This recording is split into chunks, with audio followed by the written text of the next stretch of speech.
Hello friends, કેમ છો? I hope કે તમે બધા મજામાં છો. Welcome to my new blog. તો જો અહીંયા સવારના 9 વાગી ગયા છે અને અમારો વિરાટ શું કરે છે? વીરુ હેલો. વાંધવા માટે રડી રહ્યા છે કેમ કે નેટ આવતું નથી સવારમાં. તો જો અહીંયા બધું કામ અમે કરી રહ્યા છીએ. જો અહીંયા વરસાદ પણ ચાલુ થઈ ગયો છે. તો જો અહીંયા સવારમાં વરસાદ પડી ગયો છે. તો અહીંયા બધું ભીનું થઈ ગયું છે. એકદમ વરસાદ આવી ગયો છે તો બધું પલળી પણ ગયું છે. જો તમાકુ છે, ચૂલો પણ મેં ઢાંકી દીધો છે. તો અહીંયા જો બધું ઘર સાફ કર્યું છે પણ તોરણ ધોવાના બાકી રહી ગયા હતા તો તોરણ મેં ઉતારી દીધા છે અને પાવડરમાં બોળી દીધા છે ધોવા માટે. તો થોડી વાર પછી ચોખ્ખા પાણીમાં ધોઈ નાખીશ. અને અહીંયા થોડો વરસાદ પડ્યો છે પરંતુ વાતાવરણ કેવું એકદમ બદલાઈ ગયું છે. જો ચોમાસા જેવું વાતાવરણ અહીંયા થઈ ગયું છે એકદમ લીલું. તો અહીંયા હું આવી ગઈ છું રસોડામાં જમવાનું બનાવવા માટે. તો અહીંયા જો 10 વાગી ગયા છે. અહીંયા હું બનાવી રહી છું પરવરનું શાક. તો આજે અમે 3 જ જણા છીએ કેમ કે વિરાટના પપ્પા આજે જવાના છે જાનમાં. તો અમે 3 જ જણ છીએ. તો પરવરનું શાક અને રોટલી બનાવી દઈશ. તો અમે પરવરના શાક માટે અમે પેન મૂકી દીધું છે તો તેમાં તેલ નાખી દીધું છે અને રાઈ નાખી દીધી છે. લસણની ચટણી નાખી દઈશ અને પછી પરવર નાખી દઈશ. આમાં બહુ મસાલા કરવાના નથી આવતા. તો જો લસણની ચટણી પણ મેં નાખી દીધી છે અને પરવર પણ નાખી દીધા છે. તો તેમાં થોડું હળદર અને મીઠું નાખી દઈશ અને મિક્સ કરીને ઢાંકીને ચડવા દઈશ.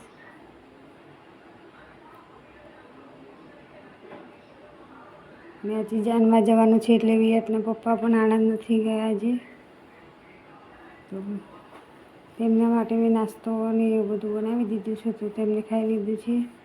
હવે એ લોકો જશે જાનમાં અને અહીંયા જમવાનું બનાવી રહી છું. અને ચિંટુ પણ જાનમાં જવાનો છે તો જો જાનમાં જવા માટે બોટલોની તૈયારી કરી રહ્યો છે. કપડ પણ જવાનું છે પણ જાણે કે 2 દિવસ થવાના હોય એટલું પાણી લઈ જાય છે. 2-3 બોટલો ભરી દીધી છે અહીંયા.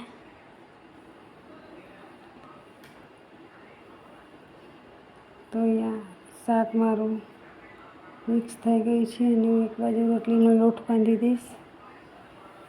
તો રોટલી અને શાક બનાવી દઈશ. તો કપડાં પણ મેં ધોવા માટે મૂકી દીધા છે. તો કપડાં ધોવાઈ રહેશે ત્યાં સુધી રોટલી શાક બનાવી દઈશ. ચિંટુએ ભરી દીધી છે બધી બોટલો જાનમાં જવા માટે.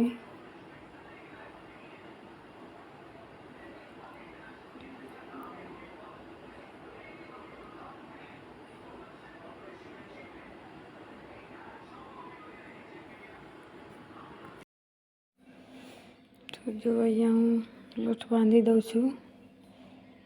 તો લોટ પણ પતી ગયો છે, દળનું પણ દળવાનું છે. જો થોડો લોટ છે તો અમારા 3 જણની રોટલી થઈ જશે. તો અહીંયા મેં લોટ બાંધી દીધો છે અને શાક પણ મારું ચડી ગયું છે. તો શાક મેં બીજા ગેસ પર મૂકી દીધું છે અને અહીંયા હું રોટલી બનાવી રહી છું.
કાવ્યાને ખાવો છે કેરીનો રસ, તો એક કેરી પડી છે તો તેનો હું રસ કાઢી લઈશ.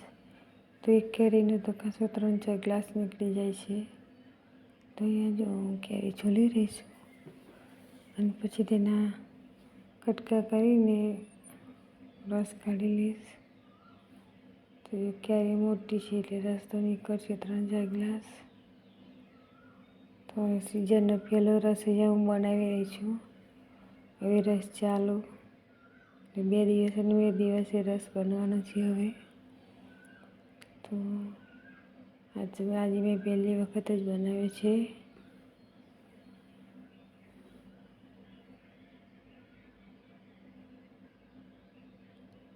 જો મેં કેરી બધી કાપી લીધી છે ને ગટલો એકદમ ચોખ્ખો કરી લીધો છે. તો એને નાના નાના પીસ કરી લઈશ.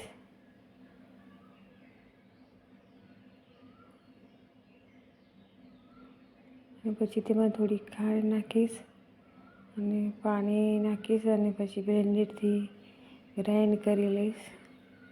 તો આપણો કેરીનો રસ તૈયાર થઈ જાય. અને થોડો ફ્રૂટ કલર પણ નાખવાનો હોય છે. ફૂડ કલર નાખીએ એટલે થોડો કલર પકડાય છે, બાકી કેરી તો થોડું વ્હાઈટ રસ બને છે. એટલા માટે હું ફૂડ કલર પણ તેમાં નાખવાની છે થોડો. તો જો અહીંયા કેરીના ટુકડા મેં કરી લીધા છે અને તેમાં ખાંડ નાખી દીધી છે. હવે હું તેને ગ્રાઇન્ડ કરી લઈશ.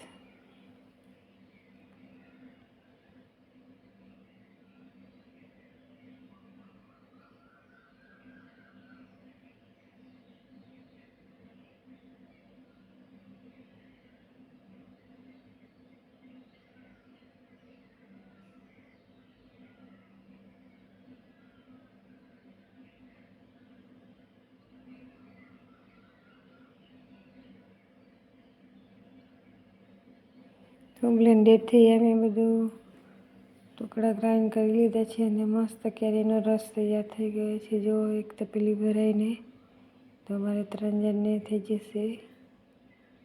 તો આવો તમારે પણ કેરીનો રસ ખાવો હોય તો સિઝનનો પહેલી વખત બનાવે છે તો હવે ચાલુ થઈ જશે કેરીનો રસ બનાવવાનું.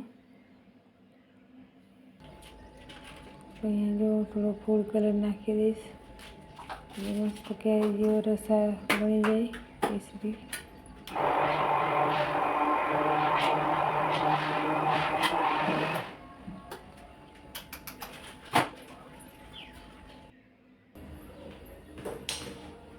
તો જો અહીંયા દ્રષ્ટિને લાગી છે ભૂખ, તો દ્રષ્ટિ માટે હું થાળી લગાવી રહી છું. તો જો અહીંયા રોટલી છે, પરવળનું શાક છે અને અહીંયા કેરીનો રસ છે. તો ચાલો તમારે પણ જમવું હોય તો ફ્રેન્ડ્સ અહીંયા જમીને બેસી ગયા છીએ. 1 વાગી ગયો છે. તો અહીંયા આવી ગઈ છે વિરાટની કંકોત્રી. તો અહીંયા હું જોઈ રહી છું તો કેવી છપાઈને આવી છે. તો જો અહીંયા આવી છપાઈ છે વિરાટની કંકોત્રી. તો તમને બધાને પણ ઇન્વિટેશન આપું છું, તો તમે બધા પણ આવજો. 13 તારીખનું છે, 13 તારીખનું પાઠ છે અને 14 તારીખની બાબરી છે. તો બાળાવા લેવાના છે 14 તારીખે. તો જો હવે કંકોત્રી વેચવાનું ચાલુ થઈ જશે.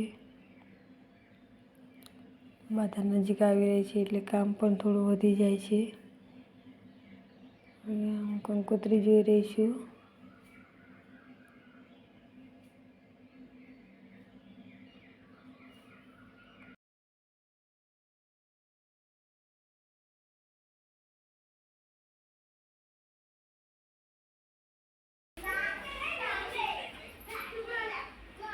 લેટ શું કરા? હા, આ શું કરા દ્રષ્ટિ? કોઈમાં બેગે ઊભી કર.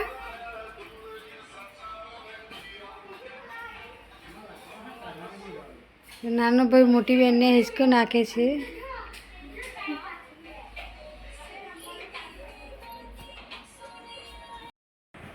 તો ફ્રેન્ડ્સ અહીંયા વાગી ગયા છે 3 અને થઈ ગયો છે ચાનો ટાઈમ. તો જો અહીંયા ચા થઈ રહી છે. ચાલો તમારે પીવી હોય તો આ સાથે જ આજનો વિડીયો અહીંયા પૂરો કરીએ છીએ. તો મળીએ એક નવા બ્લોગમાં નવા વિડીયો સાથે. ત્યાં સુધી આવજો.